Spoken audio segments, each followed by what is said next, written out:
And this was the story he taught me about the power of prayer. He goes, he had a guy that he was working with in the same office because he subcontracted with another company. And we'll call the guy John. And he was like, John is just a nightmare to work with. You getting my father mad to the point of wanting to get physical, you know? And he called one of his buddies about it or something. Somebody said, just pray for him. You pray every day, don't you, buddy? And buddy was like, yeah, I pray every day. He said, start praying for him.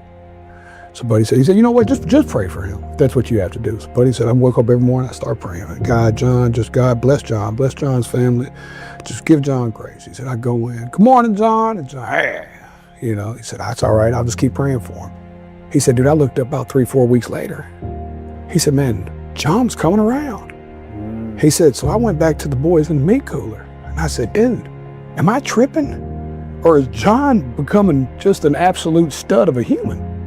And they said, dude, John's probably the bigger asshole right now than he's ever been in his life. What are you talking about? But he said, I don't see it. I said, I'm telling you, that man's changing. And Buddy came back out again 2-3 weeks later and said, I'm telling y'all, I'm getting along with John. Y'all not seeing this? They were like, dude, I'm quitting tomorrow if John's still here. We hate him. My father told me, he said, you know what I realized that day?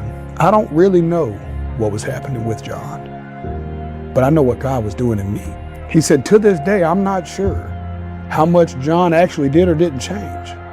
But the way I perceived John and the way that I reacted to John and the way that I dealt with John and the spirit I brought to John from that day forward, maybe it changed. He said, that's funny, I was praying for John to change this whole time. And it was my perspective that was off.